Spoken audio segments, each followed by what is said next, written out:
मित्रों जो यहाँ हमसे जुड़े हुए हैं आज, श्रोता दर्शक, मुक्तिबोध साहित्यिक मंच से आज अकबर इलाहाबादी पर हमारे आदरणीय वक्ता प्रोफेसर अली अहमद फातमी का वक्तव्य सुनने के लिए उन सब का मैं अपनी ओर से और मुक्तिबोध साहित्यिक मंच की टीम की ओर से हार्दिक स्वागत करता हूं। फातमी सर का भी बहुत तहे दिल से स्वागत करता हूं, इसलिए कि वो हम लोगों के एक तरह से मित्र, बड़े भाई, गार्जियन, शिक्षक, हमारे कई तरह के उनसे रिश्ते हैं। लंबे समय तक विश्वविद्यालय में उनके साथ भी काम करने का अवसर मिला, उनके नेतृत्व में, उनके साथ। और अब जब वो विश्वविद्यालय से मुक्त हो गए हैं तो भी शहर की जो सांस्कृतिक साहित्यिक गतिविधियां हैं उसमें उनकी अग्रणी भूमिका रहती है। जब हम लोगों ने व्याख्यान माला आरंभ की थी तो हमारे मन में था कि उनसे भी एक बातचीत करने का अनुरोध करेंगे, और जब हम लोगों ने बताया कि गालिब पर हम लोगों ने बातचीत की है और दूसरी बातचीत अकबर इलाहाबादी पर रखना चाहते हैं तो सहर्ष तैयार हो गए। बल्कि उन्होंने यह भी बताया, ध्यान दिलाया कि यह वर्ष अकबर की मृत्यु का 100वां साल होगा। सितंबर 1921 में उनकी मृत्यु हुई थी, तो 2021 सितंबर में उनके मृत्यु के 100 साल होंगे, इसलिए अकबर पर बातचीत होनी ही चाहिए। अकबर इलाहाबादी बहुत विवादास्पद और बहुचर्चित, और इलाहाबाद की जो पहचान है उनमें अकबर इलाहाबादी है। विवादास्पद इसलिए कि थे तो वो खुद अंग्रेज अफसर, न्याय विभाग से जुड़े थे, न्यायाधीश थे, वकील थे, न्यायाधीश थे, लेकिन अंग्रेजियत और अंग्रेजी दां उनकी नकल करने के, अंग्रेजों की नकल करने के वो हिमायती नहीं थे, बल्कि उसके विरोधी थे। बहुत सारे उन पर यह भी आरोप लगते हैं कि वो सुधारों के, आधुनिक सुधारों के, आधुनिक शिक्षा के, स्त्री शिक्षा के, अंग्रेजी शिक्षा के या उनके तहजीब के या उनके तौर तरीके के भी विरोधी थे। लेकिन शायरी में जो जो उन्होंने हलचल पैदा की, खास करके व्यंग की, तीखी व्यंग की धार, यहाँ तक कहा जाता है कि वो उर्दू शायरी में व्यंग का प्रयोग करने वाले इतने इस तरह से पहचान देने वाले कि उनकी शायरी को ही व्यंग की शायरी कही जाती है, वो शायद पहले शायर हैं। प्रोफेसर फातमी सर हम लोगों के बहुत तरह से निकट रहे हैं, या हम लोग उनके बहुत निकट रहे हैं, और जब जब हम लोगों ने उनसे जो अनुरोध किया वो सहर्ष हमारे बीच आने को तैयार रहे। वो इस मंच पर भी आज उपस्थित हैं, इस आभासी मंच के माध्यम से अपनी बातचीत रख रहे हैं। हालांकि वो कह रहे थे कि बातचीत का मजा तो आमने सामने है, लेकिन कोरोना ने सारी स्थितियां बिगाड़ दी हैं। तो लेकिन वो हमारे मंच से जुड़े और हमारे अनुरोध को स्वीकार किया और अकबर इलाहाबादी पर बातचीत करने के लिए हमारे साथ आए हैं। हम सब उनसे परिचित हैं कि वो उर्दू की जो तरक्की पसंद धारा है आलोचना की, उसके श्रेष्ठ आलोचक हैं, उसके अग्रणी पंक्ति के आलोचक हैं। न केवल हमारे शहर के, बल्कि उर्दू की दुनिया में बहुत सम्मान से उनको जाना जाता है, बहुत सम्मान है उनका। मैं उनके आने, यहाँ जुड़ने और हमारे साथ आने और जुड़ने के लिए उनके प्रति बहुत आभार प्रकट करता हूँ, उनका हार्दिक स्वागत करता हूँ और उनसे अनुरोध करता हूँ कि रेनेसां और अकबर इलाहाबादी पर अपनी बातचीत आरंभ करें। आदरणीय प्रोफेसर अली अहमद फातमी सर। धन्यवाद सूर्य नारायण, आपने मुझे आज के दिन याद किया और अकबर पर बोलने के लिए मुझसे आग्रह किया, दरख्वास्त की। तो बावजूद उसके कि मैं आज भी कुछ उनके विचारों से बहुत सहमत अपने आप को नहीं पाता हूँ, लेकिन फिर भी ये मुझे स्वीकार करने में ज़रा भी हिचक नहीं है कि अकबर इलाहाबादी हमारे उर्दू साहित्य में एक हास्य व्यंग के हवाले से, तंज मिजाह के हवाले से एक बड़ा अलबेला और बड़ा अनोखा शायर है। मेरा ख्याल में इस पर सभी की सहमति है, इत्तेफाक है कि उर्दू का सबसे बड़ा तंजिया और मिजाहिया शायर है। लेकिन उसके बावजूद उसको वो मुकाम, वो स्थान नहीं मिला जिसके कि वो हकदार थे।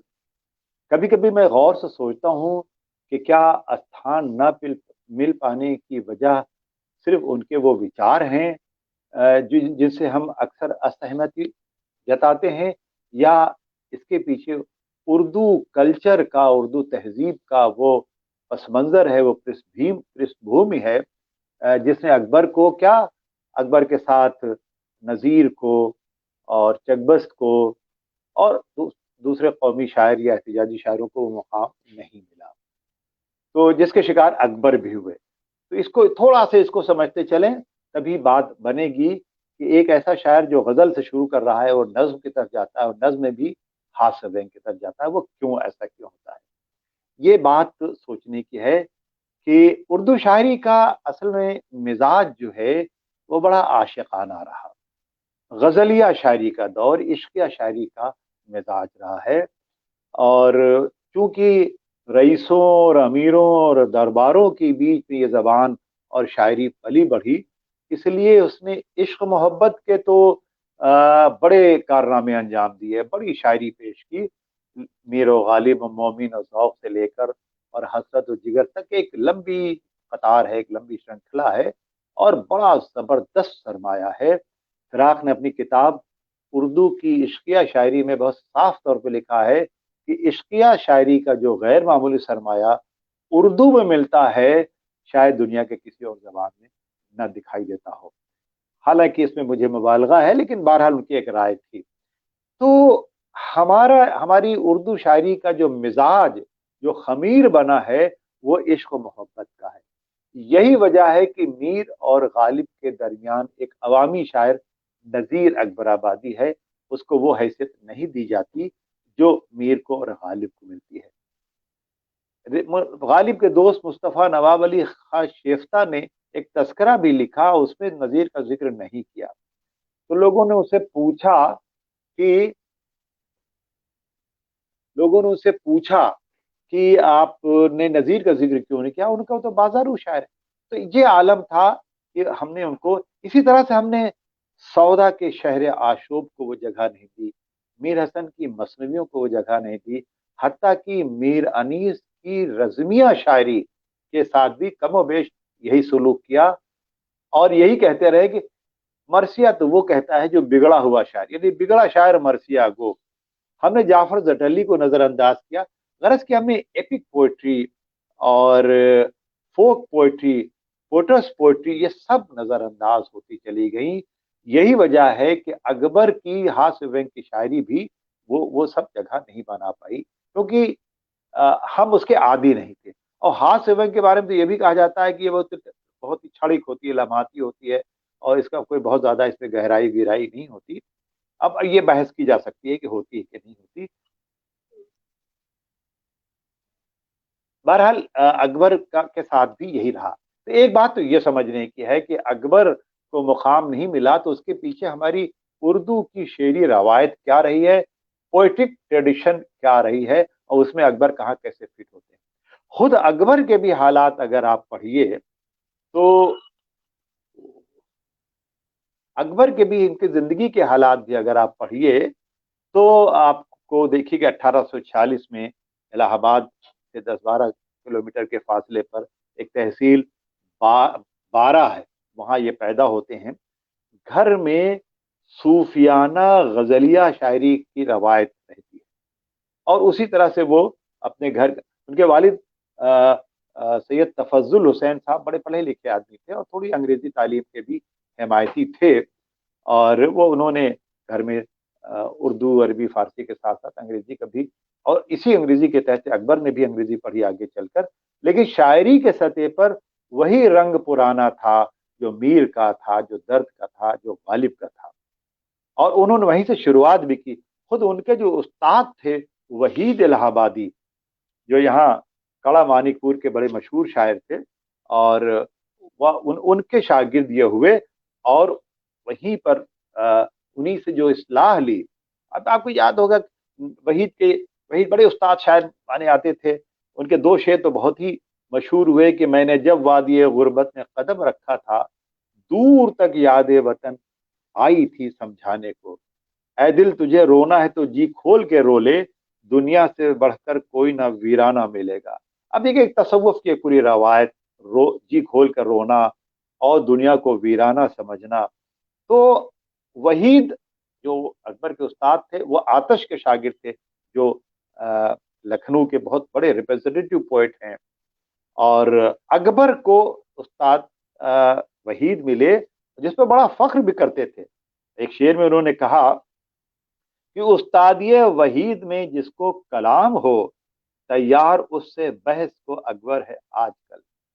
اکبر نے اپنی زندگی میں جو پہلی غزل کہی، سمجھے وہی اسی کو جو ہے دیوانہ کسی کا، اکبر یہ غزل ہے میری افسانہ کسی کا۔ غزل پر ہمارے ان کے توجہ نہیں دی گئی، ورنہ بڑے اچھے اشعار نکلتے ہیں اور صوفیانہ رنگ کے۔ تو غرض کی شوق مطالعہ، گھر کا ماحول، شہر کا ماحول، الہ آباد کی شعری روایت اور یہاں کے دائرے، تصوف، فلسفہ، یہ سب نے ملا کر اکبر کے خمیر کو تیار کیا۔ اب ایک دو شعر اکبر کے غزل کے اور سنیے، پھر بات آگے بڑھاتے ہیں کہ جہاں ہستی ہوئی محدود لاکھوں پیج پڑتے ہیں، جہاں سوچ آپ کی کنٹھت ہوئی محدود ہوئی تو وہاں پیج پڑنے لگتے ہیں۔ جہاں ہستی ہوئی محدود لاکھوں پیج پڑتے ہیں، عقیدے، عقل، عنصر سب کے سب آپس میں لڑتے ہیں۔ وہاں یہ جو آج کل جو اتنے مذہبی اختلافات ہو رہے ہیں اور جو مسلک میں تقسیم ہو رہا ہے، وہ سب اسی کے لیے اکبر کہہ رہے ہیں۔ اور پھر کہہ رہے ہیں کہ مقابل تیرے پیچ سب ہیچ ہے، اے انسان مقابل تیرے پیچ، کوئی پیچ تیرے سامنے سب ہیچ ہے، مگر تو ہی خود پیچ در پیچ ہے، مگر تو ہی پیچ، تو خود اپنے آپ میں الجھا ہوا ہے۔ اس طرح کہیں ان کا غالب کا رنگ ملے گا، کہیں درد کا رنگ ملے گا، کہیں آتش کا رنگ ملے گا۔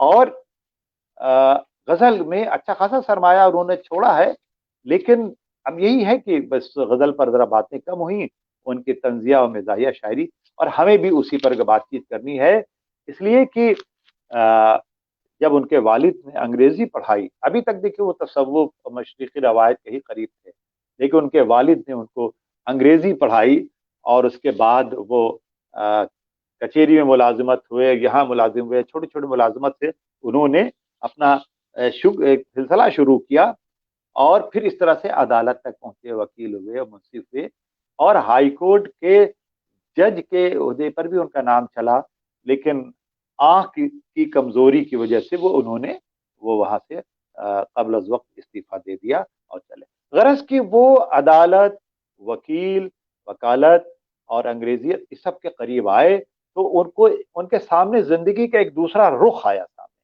ابھی وہ مشرقیت تھی، تصوف تھا، فلسفہ تھا، غزل کی شاعری تھی، اور غزل کی صوفیانہ شاعری ان کے سامنے مثالیں تھیں، لیکن جب انہوں نے انگریزی تعلیم حاصل کی، لا گریجویٹ ہوئے، وکالت گئے، عدالت تک پہنچے، اور تھوڑا سا زندگی کا دوسرا رخ دیکھا، تو پھر ایک پیرالل ان کے سامنے زندگی کی دو تصویریں سامنے آئی، اور اکبر نے ایک طرح سے غزل کا رشتہ تنگ کرنا شروع کیا، ایک طرح سے چھوڑنا شروع کیا، اور دھیرے دھیرے وہ نظم کے طرف آتے گئے۔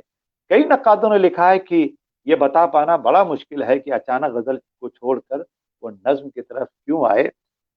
میں بھی بتا پانے میں سکشم نہیں ہوں، لیکن قیاس یہ ہے کہ ایک تو یہ کہ مشرقیت سے چھوڑ کر جب مغرب کی طرف آئے، یعنی انگریزی تعلیم حاصل کی، لا کی تعلیم حاصل کی، تو ایک دوسرا ویژن سامنے آیا، اور اس کے ساتھ ہی ساتھ 1877 میں اودھ پنچ لکھنؤ سے ایک رسالہ شروع ہوتا ہے، جو پیورلی طنز مزاح کا ہی رسالہ تھا، جس میں فسانہ آزاد بھی چھپتا تھا، مرزا مچھو بیگ بھی چھپتے تھے، سجاد حسین بھی چھپتے تھے، اور اکبر الہ آبادی کی نظمیں بھی اس میں چھپنی شروع ہوئی، اور ایک طرح سے انہوں نے ہاس ونگ شاعری کا دامن پکڑا۔ پھر جو مین پوائنٹ ہے ان دونوں کے بیچ میں، جو مین پوائنٹ ہے وہ یہ کہ 1857 میں غدر ہو جاتا ہے، اور جو تباہی اور جو خون خرابہ ہوتا ہے، اور اسپیشلی مسلمان جس طرح سے پامال ہوتے ہیں، برباد ہوتے ہیں، اسی کے آس پاس وہ سب، اگرچہ اکبر کی عمر اگر 1846 میں پیدا ہوئے ہیں اور 57 میں 11 سال کے ہیں، لیکن اس کے جو بعد کا ماحول ہے، 60 کا، 70 کا، 75 کا، 77 میں وہ دیکھیے جوائن کر رہے ہیں اودھ پنچ، اور اسی طرح سے غزل کے مقابلے میں نظم کا دورہ ہوتا ہے۔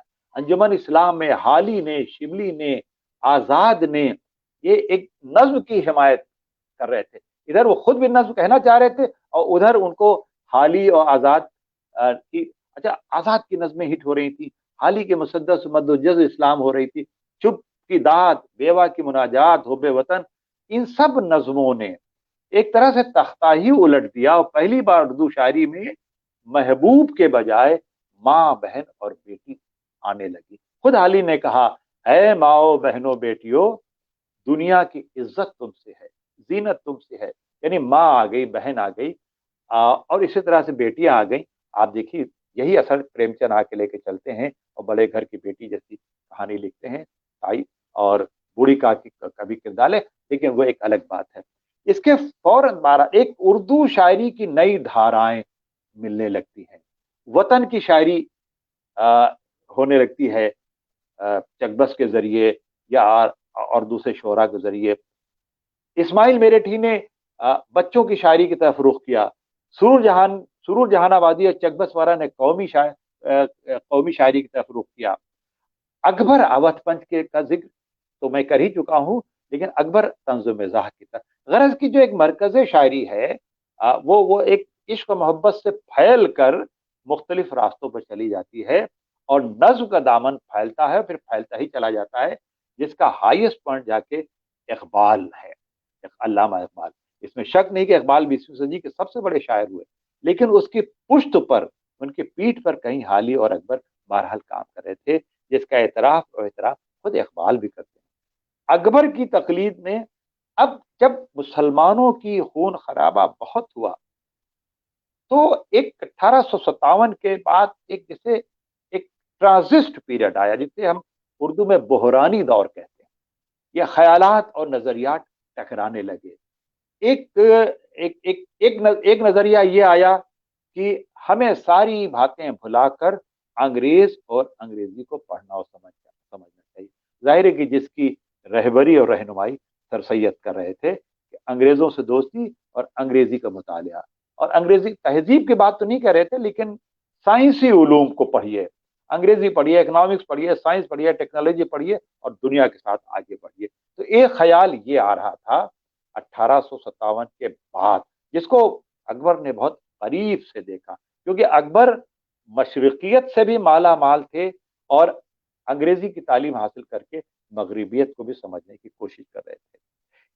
दूसरा ख्याल यह था कि अंग्रेजी और अंग्रेज दोनों हमारे दुश्मन हैं, इनसे दूर रहना चाहिए, इनसे कोई वास्ता नहीं रखना चाहिए, जैसा कि एक कट्टर मुसलमान या मजहबी मुसलमान कह रहा था, जिस तबके से खुद अकबर निकल कर आए थे कि नहीं भाई, अंग्रेज और अंग्रेजी।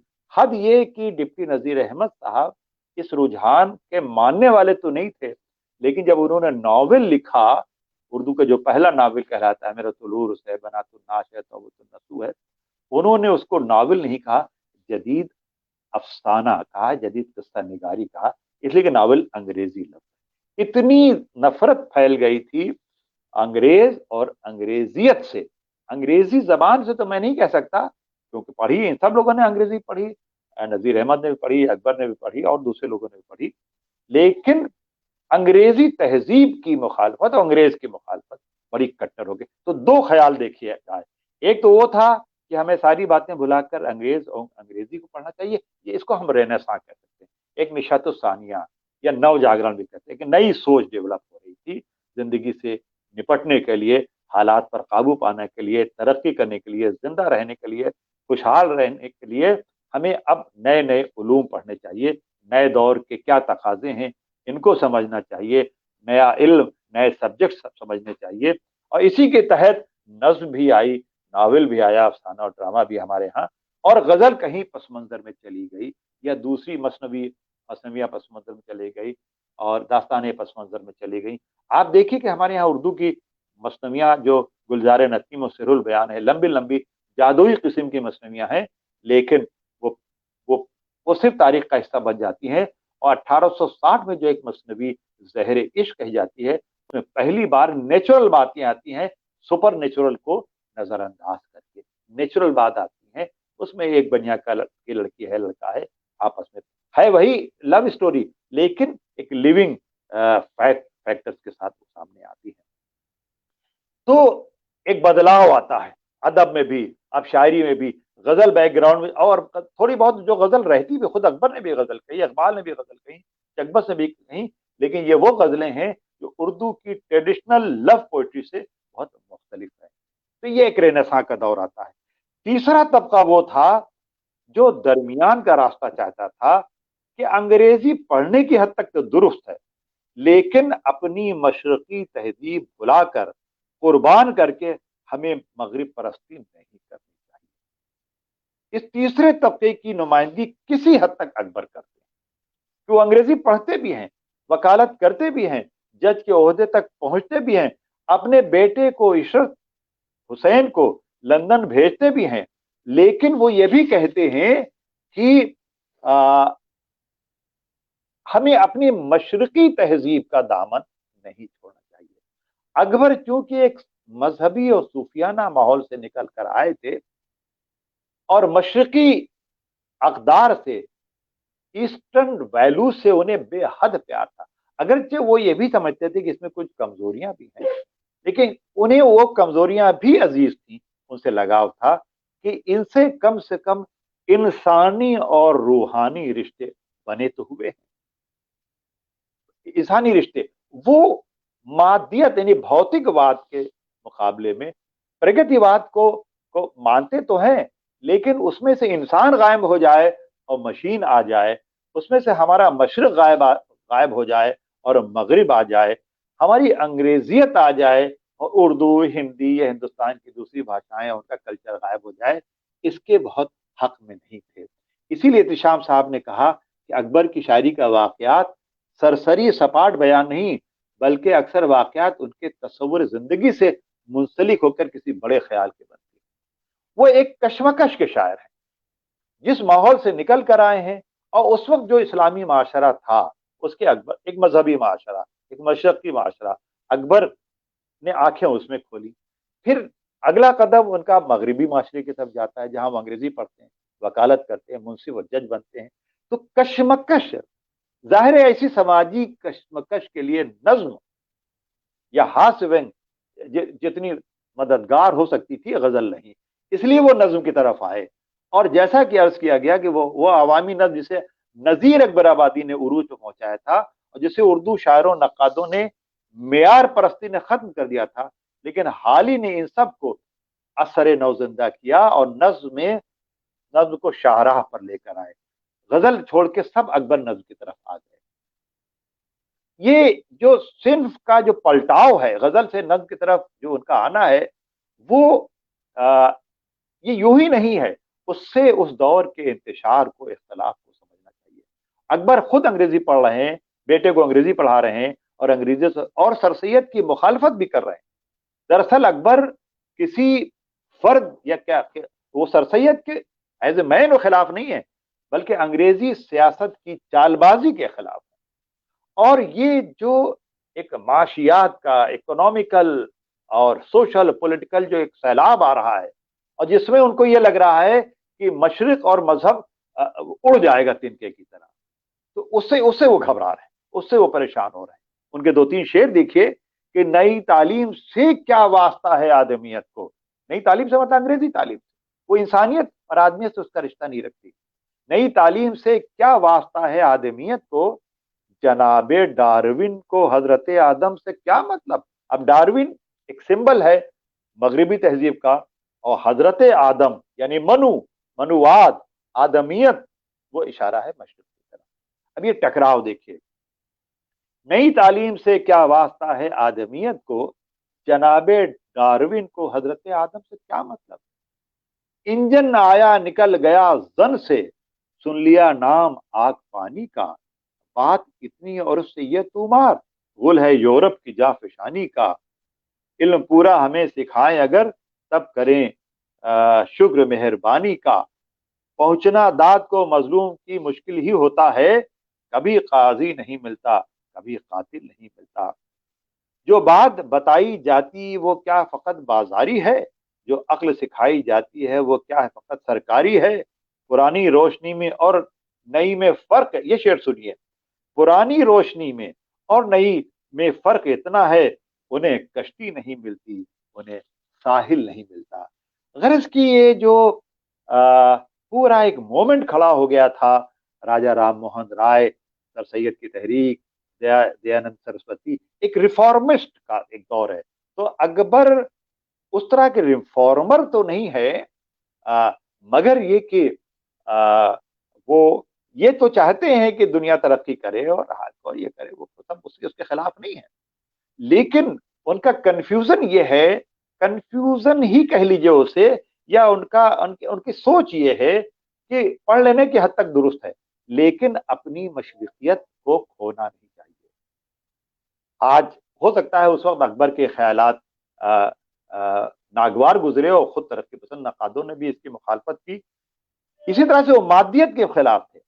आज देखिए मादियत इतनी बढ़ गई है और मल्टीनेशनल कंपनियां इतनी हावी हो गई हैं कि हम अपनी पुरानी तहजीब, आदाब, नमस्कार और शेरवानी और गरारा ये सब भूलते चले जा रहे हैं।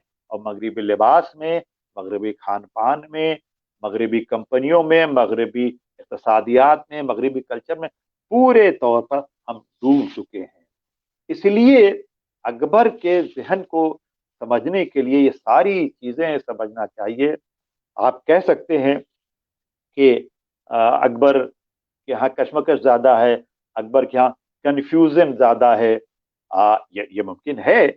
और लेकिन मैं इसे अकबर का कंफ्यूजन, अकबर का कशमकश नहीं कह सकता, बल्कि ये उस दौर का कशमकश है, उस दौर की कशाकश है, उस दौर के टकराव हैं, उस दौर के तजादात हैं जिसके शिकार सभी हो रहे थे, अकबर भी हुए।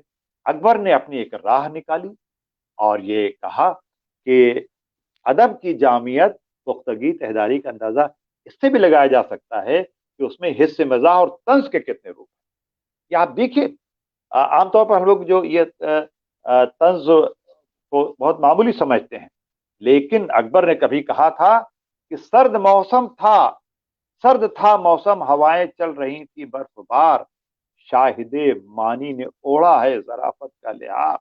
ये जबान देखिए, इंसानी और इंसानी माशरे पे जो उनकी निगाह है और उसको जो बदलाव हैं और जो उसको फैलाव हैं, और उस फैलाव में जो खराबियां हैं, उन खराबियों की तरफ अकबर का जहन ज्यादा जाता है। शाम हुसैन ने एक जगह लिखा है कि एक गदर के बाद हिंदुस्तान एक नीम जागीरदार, नीम सनती दौर में दाखिल हो चुका था। मुतवस्सित तबके के अंदर फिरका परस्ती का भी जहर फैल चुका था। मुसलमान अपने माजी को, अतीत को सीने से चिमटाए वक्त के साथ अब चलने से इनकार भी कर रहे थे, लेकिन साथ ही नए सरमादाराना निजाम को शक की नजर से भी देख रहे थे। कुछ लोग ऐसे भी थे जो अंग्रेजी हुकूमत की सियासी और माशी नौयत को नजरअंदाज करके उसे महज एक ईसाई हुकूमत या ईसाइयत समझते थे। बात दोनों हैसियतों को मिला भी देते थे। बहरहाल इसमें कोई शक नहीं कि मुसलमानों में ऐसे लोग की तादाद बहुत बड़ी थी जो हुकूमत और ताकत खोकर मजहब और से ज्यादा वाबस्ता हो रहे थे। उनको ये लग रहा था कि मजहब ही हमको कदीम कदरों से, रास्तों से रखाएगा और इन गुमराहियों से बचाएगा। अकबर एक जगह कहते हैं कि बिनाए कारे जहां को खराब ही देखा, हमेशा होते यहाँ इनकलाब ही देखा, हम इनकलाब के शायक नहीं जमाने में, कि इनकलाब को भी इनकलाब ही देखा। गरज की ऐसी दसियों मिसालें हैं। मगरबी ज़ौक़ है और वज़ की पाबंदी भी, ऊँट पर बैठ के थिएटर को चले हैं हजरत। अब एक तरफ ऊँट और एक तरफ थिएटर, ये सारी सिंबॉलिक है। पीता हूँ शराब आब जमजम के साथ, रखता हूँ एक ऊँटनी टमटम के साथ, है इश्क हकीकी व मजाजी दोनों, कव्वाली की भी सदा है छम छम के साथ। हर चंद की कोट भी है, पतलून भी है, बंगला भी है, पाट भी है, साबुन भी है, लेकिन मैं ये तुझसे पूछता हूँ हिंदी, यूरोप का तेरी रगों में खून भी है। गर्ज की इस तरह से गलतियां मध्य जराफत में अगर आए नजर, दोस्तों से इल्तिजा, ये एक माजरत भी करते चल रहे हैं एक बार अकबर कि दोस्तों से इल्तिजा है कि मुझको करे माफ। ये समझ रहे हैं कि ये सब गड़बड़ हो रहा है, लेकिन वो रिफॉर्मिस्ट भी थे एक तरह से। वो चाह रहे थे कि ये जो अच्छा उनको आमतौर पर सर सैयद का मुखालिफ भी कहा जाता था, और वो शायद थे भी, लेकिन वो उस तरह के मुखालिफ नहीं थे, बल्कि आप देखिए कि वो उन्होंने सर सैयद के ऊपर बहुत तारीफ भी की सर सैयद की, और सर सैयद उन्होंने उनको अलीगढ़ बुलाया, अपने पास रखा, पोस्टिंग भी शायद उनकी वहीं हुई थी। लेकिन सर सैयद, वो उसी सर सैयद जिसका जिंदगी भर मुखालफत करते रहे, जब सर सैयद का इंतकाल हुआ तो क्या क्या चार मिसरे क्या खूबसूरत कहे हैं, हमारी बातें ही बातें हैं सैयद काम करता था, न भूलो फर्क जो है कहने वाले करने वाले में, कहे जो चाहे कोई मैं तो ये कहता हूँ ए अकबर, खुदा बख्शे बहुत सी खूबियां थी मरने वाले में। एक जगह और कहा है उन्होंने, सब जानते हैं इल्म से है जिंदगी की रूह। अब देखिए अकबर की मुखालफत भी कर रहे हैं, अकबर सर सैयद की मुखालफत भी कर रहे हैं, लेकिन सर सैयद और कॉलेज, ओरिएंटल कॉलेज जो बाद में अलीगढ़ यूनिवर्सिटी बना, उसकी तारीफ भी कर रहे हैं। सब जानते हैं इल्म से है जिंदगी की रूह, है इल्म बे इल्म है अगर तो वो इंसान है ना तमाम, बे इल्म बे हुनर है जो दुनिया में कोई कौम, नेचर का इक्तजा है रहे बन के वो गुलाम। अब देखिए ये आप कह सकते हैं कि एक तरफ वो अंग्रेजियत की मुखालफत भी कर रहे हैं और दूसरी तरफ इल्म की हिमायत भी कर रहे हैं। ये एक कॉन्फ्लिक्ट था, वही ये कॉन्फ्लिक्ट पूरे दौर का था। ये जो कंट्रडिक्शंस हैं, या जो ये जिंदगी का जो एक क्रॉस था, एक एक पुरानी तहजीब रुखसत हो रही है और नई तहजीब आ रही है, इसका इस्तकबाल गालिब भी करते हैं, मैं भी गालिब कभी बात करूंगा। तो तालीम अगर नहीं है जमाने के हस्बे हाल, फिर क्या उम्मीद दौलत व आराम एहतराम। सैयद के दिल पे, सर सैयद की तरफ इशारा है, सैयद के दिल पे नक्श हुआ इस ख्याल का, डाली बिनाए मदरसा लेकर खुदा का नाम, सदमे उठाए रंज सहे गालियां सुनी, लेकिन न छोड़ा कौम के खादिम ने अपना काम, दिखला दिया जमाने को जोरे दिलो दिमाग, बतला दिया कि करते हैं यूं करने वाले काम, नीयत जो थी बखैर तो बरकत खुदा ने दी, कॉलेज हुआ दुरुस्त बसत शान एहतराम। देखिए उनकी कशमकश में उनके जो तजादात को हम उनकी शायरी का ऐब समझने लगते हैं, जो मुनासिब बात नहीं है। उसको समझना चाहिए कि अच्छी शायरी, बड़ी शायरी कॉन्फ्लिक्ट से, कंट्रडिक्शन से ही पैदा होती है, और ये कंट्रडिक्शन किसी शायर का अपना भी हो सकता है और उस अहद का भी हो सकता है जिससे वो शायर जुड़ा हुआ है। अकबर के साथ यही है कि वो बिल्कुल मजहबी माहौल से, मशरकी माहौल से निकल कर आए, सूफियाना शायरी कर रहे हैं, और साथ साथ तंज़ मिजाह की तरफ आते हैं, फिर अंग्रेजी भी पढ़ रहे हैं और हास्य रंग में शायरी भी कर रहे हैं। पता नहीं क्यों हमारे यहाँ अकबर को मुकाम न देने में ये भी एक बड़ी वजह समझी जाती है कि हमने सिर्फ एक प्रेम रस को सबसे ज्यादा अहमियत दी। हमने अवामी शायरी, बच्चों की शायरी, कौमी की शायरी को वो मुकाम नहीं दिया। हमारे आसाब पर गजल, हुस्न इश्क और जुल्फ रुखसार छाए रहे। इकबाल ने इसीलिए कहा कि हाय इन बेचारों के आसाब पे औरत का सवार। तो अब हम हाँ सुबह को क्या जगह देते, इसलिए हमने अकबर को वो मुकाम मर्तबा नहीं दिया। जबकि बकौल आले मसरूर कि अदब की जामियत, पुख्तगी, तहदारी का अंदाजा इससे भी लगाया जा सकता है कि उसमें हिस्से मिजाह और तंज के कितने और कैसे जवाहर पाते हैं। हंसने हंसाने का जज्बा फितरी होता है और उसका ताल्लुक एहसास बरतरी से भी होता है। आप संस्कृत में देखिए, श्रृंगार रस है, वीर रस की तरह हास रस को भी उतनी जगह दी गई है। मिजाह में ख्यालात की अहमियत बहुत होती है और तंज में अल्फाज की। आप देखिए इनके यहाँ मिजाह भी है और तंज की काट है। फ्रायड ने इसी बेमानी बात को मानी खेज कहा है, और अकबर ने भी कहा था कि सर्द था मौसम, हवाएं चल रही थी बर्फबार, शाहिदे मानी ने ओढ़ा है जराफत का लिहाफ। क्या खूबसूरत शेर का है, गजल के पैराए में कहा है। लेकिन जबान, हर्फ, जहां जिस शायरी में एक एक शब्द, एक एक लफ्ज जो है वो आईना बन जाए उस अहद का, और उसमें उस अहद की तस्वीर दिखाई देने लगे, तो उस शायरी को हम बेवकूफ शायरी नहीं कर सकते। अकबर की इंसान और इंसानी माशरे पर जितनी गहरी निगाह थी और तब्दीलियों पर जितनी गहरी निगाह थी, फिर उन तमाम तब्दीलियों को वो एक दर्दमंदी के साथ तंज़ मज़ाह की चाशनी में पेश कर रहे हैं। ये सब अकबर के यहाँ फारूकी साहब ने बिल्कुल सही कहा है कि हमारी शायरी में इतना बड़ा तंज़ मिज़ाह निगार पैदा ही नहीं हुआ जितना कि अकबर ने पैदा किया। अब फारूकी साहब तो इसलिए भी तारीफ, और उनको पांचवा, चार पांच बड़े शायरों में मानते हैं। फारूकी साहब अकबर को इसलिए भी मानते हैं कि चूंकि तरक्की पसंदों ने उनके विचारों से अपनी असहमत जाहिर की, तो आप फारूकी को सहमत जाहिर करनी थी। लेकिन ये मानकर चलना चाहिए कि अकबर देखिए कोई फिलोसफर नहीं थे, वो कोई मुफक्किर और दानिश्वर नहीं थे, एक हसास शायर थे, एक सेंसिबिलिटी थी उनके यहाँ, एक तहजीब शनासी थी। उन्हें मशरकी तहजीब से प्यार था, बेहद प्यार था।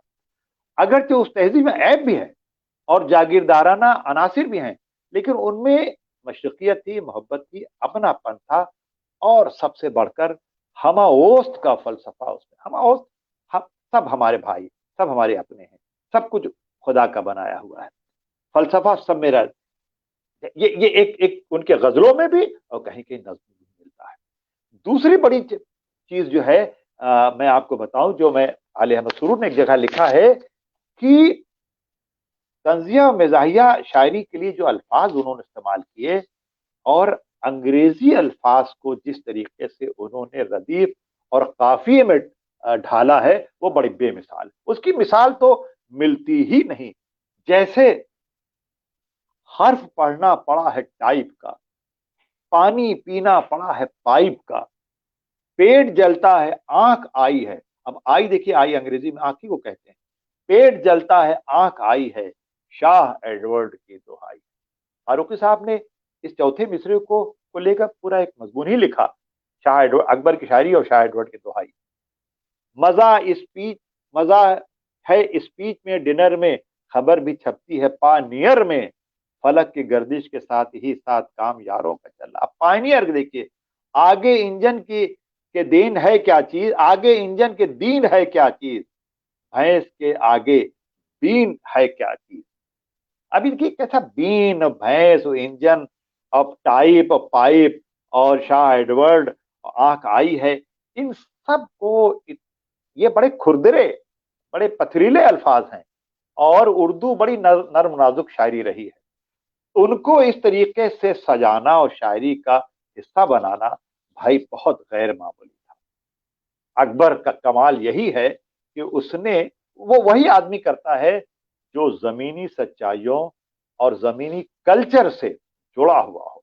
यही वजह है कि देखिए, जबान के साथ साथ आप उनके यहाँ मिर्जा जी हैं, शेख जी हैं, मौलवी, बुद्धू, सुल्लू, जुम्मन, बाती, बाबू साहब, मेम, नसीबन, पीर, पीर तरीकत, गजट, इंजन, बेगम, सिर्फ अलामत, इनका नाम आते ही इनके किरदार, इनका मिजाज, इनके रूप, अमल और रद्द अमल वगैरह की एक जीती जागती तस्वीर निगाहों के सामने आ जाती है। अकबर हर किरदार या अलामत के लिहाज के, उसके इशारे, कनाये, मुहावरे, यहाँ तक कि उसका लहजा भी बरतते। इस सिलसिले में वो उर्दू की आला जबान से काम नहीं लेते, बल्कि जमीनी जो सरमाया है, ये एक अजूबा है कि वो कदीम के इस कदर पुरजोश हामी होते हुए बड़ी जदीद इस्तेमाल करते हैं, अदामत की हिमायत करते हैं, तसव्वुफ में शायरी करते हैं गजलिया, और अपनी तंज मिजाह की शायरी में एकदम जदीद अल्फाज, जदीद जबान इस्तेमाल करते हैं। उन्होंने कई सौ अंग्रेजी अल्फाज इस्तेमाल किए हैं अपनी शायरी में, और उनमें बड़ी तादाद ऐसी है जो सरवानी और बेसाख्तगी और चाबुक दस्ती और चुस्ती से बरते गए हैं कि बिल्कुल वो उर्दू के अल्फाज मालूम होते हैं। College, council, committee, conference, resolution, engine, pipe, type, graduate, hotel, honour, park, licence, member, voter, school, third, inter, तरह के भरे पड़े हुए ऐसे अल्फाज जो अंग्रेजी, अकबर के जरिए अंग्रेजी से उर्दू में आ गए। और उसके साथ साथ उनके यहाँ हिंदी के भी बहुत अल्फाज बड़ी खूबी से खपाए गए हैं।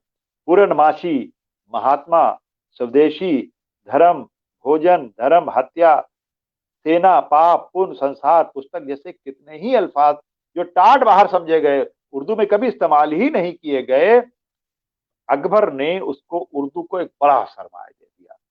आले मसूर ने तो ये कहा कि नजीर अकबराबादी के बाद वो अकबर को इन मानों में बहुत बड़ा शायर मानते हैं जिसने इतने अल्फाज इस्तेमाल किए। ये सब सोचने की बातें हैं। अकबर को जांचने समझने के लिए सही अकबर को समझना है, तो फिर हमें वो लव पोएट्री के जो पैमाने हैं, वो जो जांच परख के तौर तरीके हैं, वो अकबर क्या ना नजीर का साथ देते हैं, ना अकबर का साथ देते हैं, और ना अनीस का साथ देते हैं, ना एहतजाजी शायरी जोश और सरदार जाफरी का साथ देते हैं। हमें अकबर को समझने के लिए वो कसौटी काम करे ही कि नहीं जो रवायत की पाबंद है, जो अपनी हदों में कैद है। अगरचे इब्तदान अकबर उसमें भी कैद थे, लेकिन आगे बढ़कर उन्होंने अपना रास्ता खुद इजाद किया, खुद बनाया।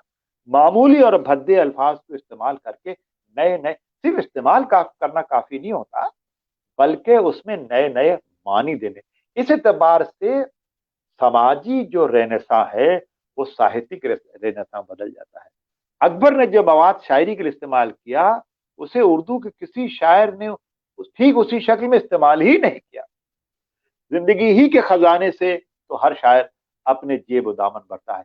शाम साहब का जुमला बहुत कमाल का है कि जिंदगी के ही खजाने से, अकबर ने जिंदगी के खजाने से, इश्क मोहब्बत के खजाने के बजाय जिंदगी के खजाने से, मंदिर से, मस्जिद से, सड़क से, खेत से, बाग से, दफ्तर से, ये सारे गलियों से, कूचों से, जुम्मन से, बुद्धू से, ये सारे के सारे जो अवामी अनासिर हैं, उनसे उन्होंने जिंदगी को समझने की और उसको शेर व सखर के काम में लाने की सलाहियत जो पैदा की है, वो अकबर के अलावा और कोई काम नहीं कर सका।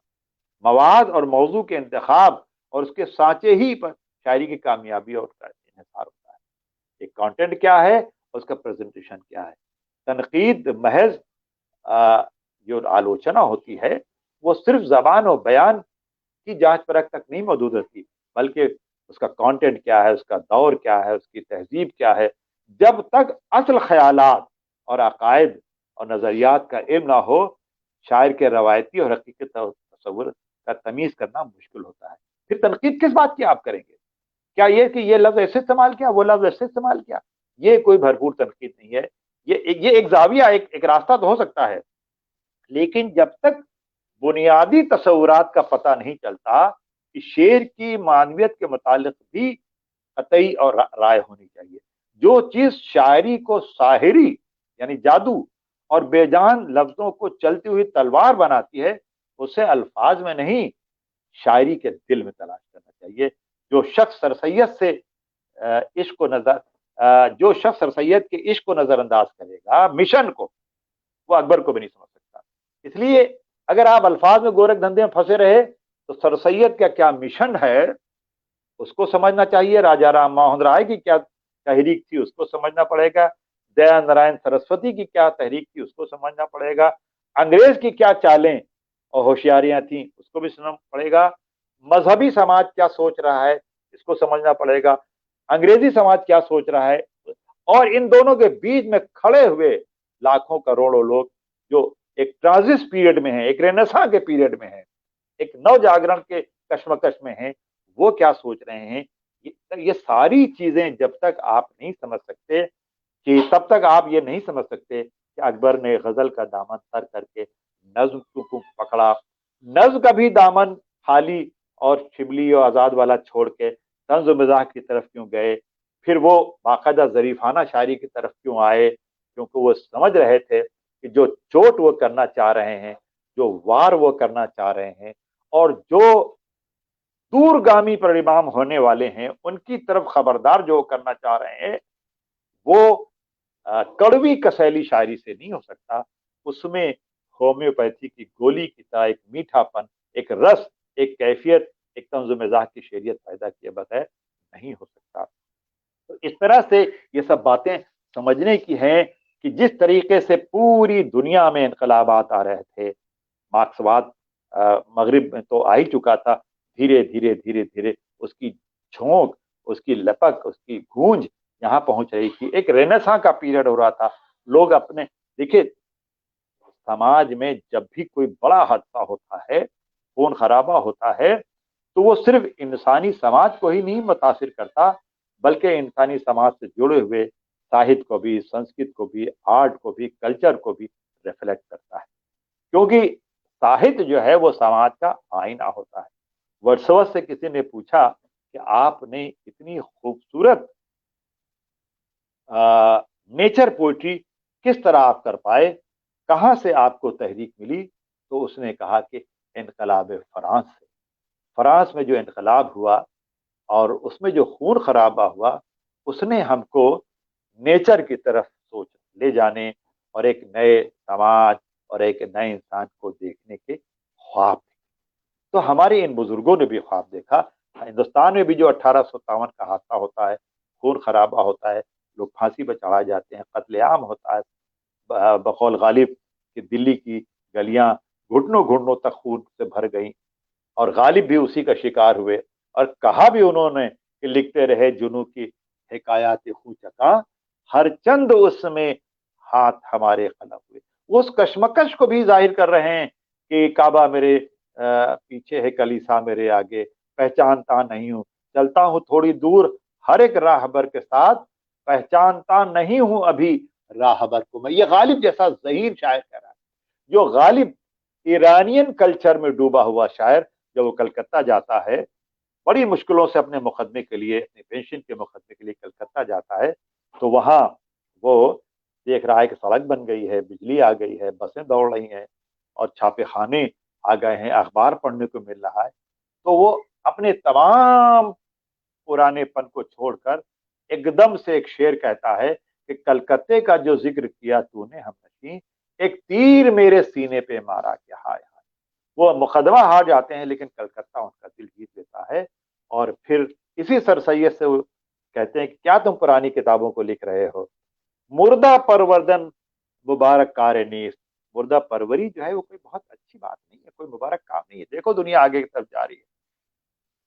आप कह सकते हैं कि इकबाल, ये अकबर उनसे थोड़े से मुख्तलिफ थे, लेकिन मुख्तलिफ होना भी चाहिए।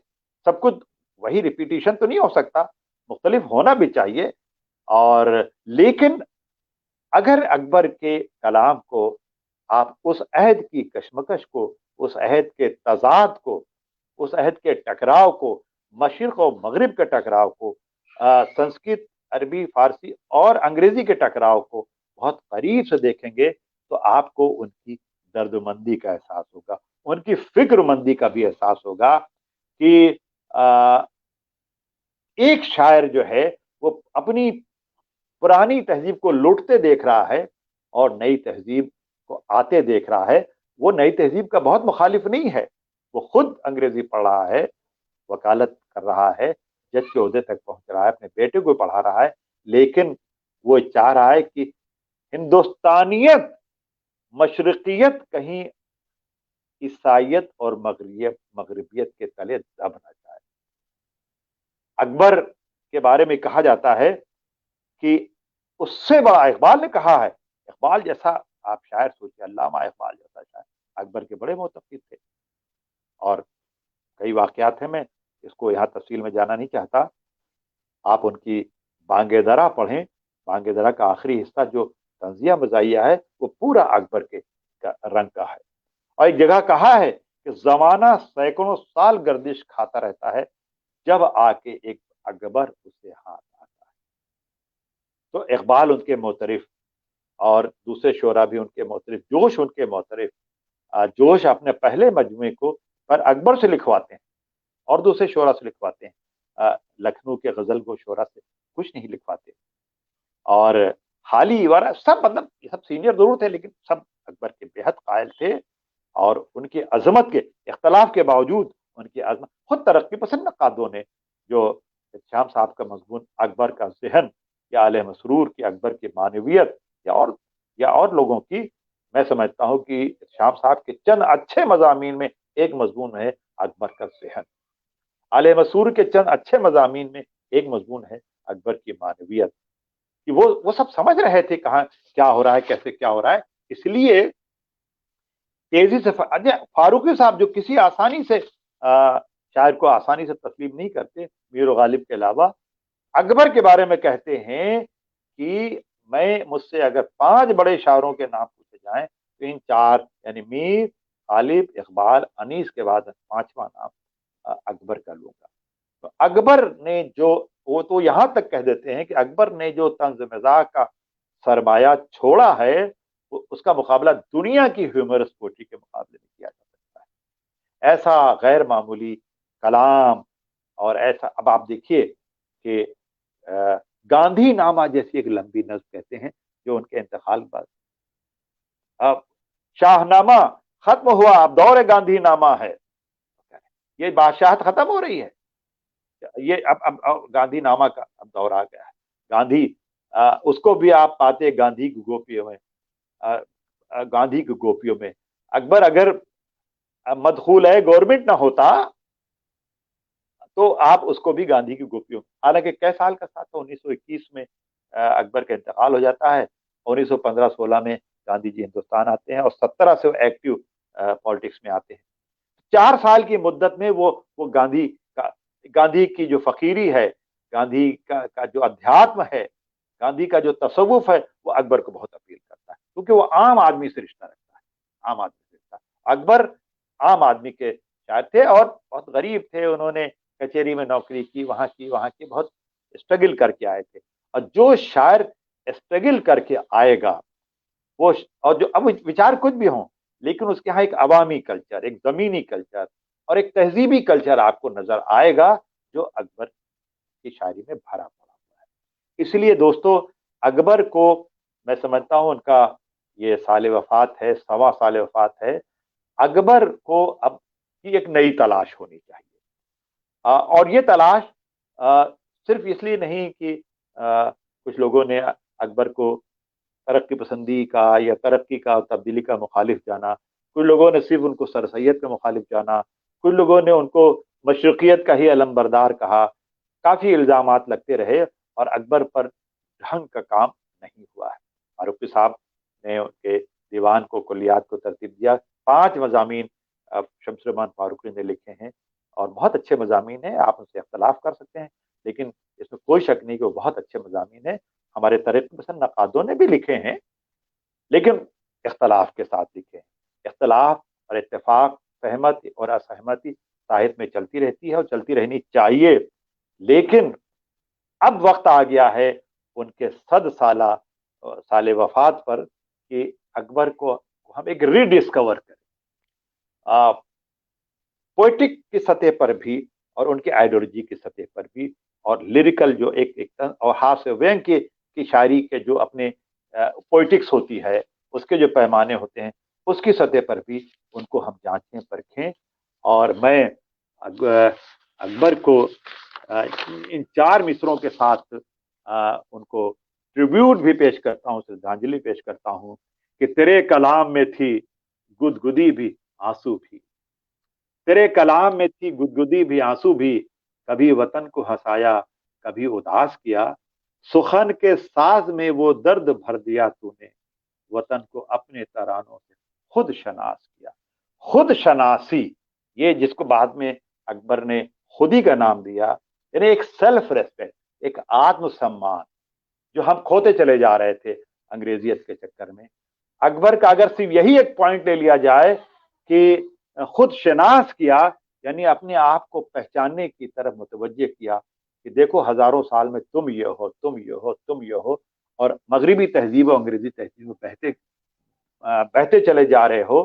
تو اگر یہ سیلاب تم کو بہا لے گیا تو ہمارے ہزاروں سال کی تہذیب اور تاریخ اور کلچر اور مذہب اور فلسفے اور ادھیاتم کا کیا ہوگا. یہ چنتا ہے اکبر کی تھی جو شاید غلط نہیں تھی. ہمیں اس غلط اور صحیح کو نئے سرے سے ڈسکرائب کرنا ہوگا اور نئے سرے سے اکبر پر ایک نئی بحث چلانی ہوگی، نئی سمجھ تیار کرنی ہوگی. بہت بہت شکریہ آپ سب کا، سورنائن جی آپ کا خاص طور پر کہ آپ نے یہ موقع دیا کہ اکبر پر کچھ چند باتیں آپ کے سامنے رکھ سکوں. بہت شکریہ. یہ بہترین اور ایک طرح سے منترمگدھ کر دینے والا ویاخیان ہم لوگوں نے سنا. جو نیچے ٹپڑیاں آ رہی ہیں ان ٹپڑیوں سے لگ رہا ہے کہ لوگ اس میں کتنے رمے ہوئے تھے اور اس ویاخیان کو کتنے سکاراتمک روپ میں گرہن کر رہے تھے. ایک مکمل بات چیت ہوئی، بلکہ لوگوں نے یہ صلاح دیا ہے کہ ہم لوگ سر سے انوروھ کریں کہ اقبال پر بھی ایک بات چیت سر رکھیں. حالانکہ وہ آج سمبھو نہیں ہے، یہ سلسلہ ہماری چلتی رہے گی اور ابھی ہم لوگ اس میں اور بھی لوگوں پر بات چیت کریں گے. اور اردو شاعری کے حوالے بھی اور اردو اور رہنساں کے رشتوں کو بھی تلاشیں گے، اردو ساہتیہ اور رہنساں کے رشتوں کو، اس پر اور بات چیت کریں گے کچھ لوگوں. ابھی اس میں فیض صاحب پر بھی ایک لیکچر ہونا ہے. سر نے صلاح دیا تھا کہ رہنساں اور اردو ساہتیہ کو دو حصوں میں کر کے، ایک میں افسانے اور جو پروز ہے، فکشن ہے، اور ایک میں جو پوئٹری ہے اس پر بھی بات چیت کریں گے.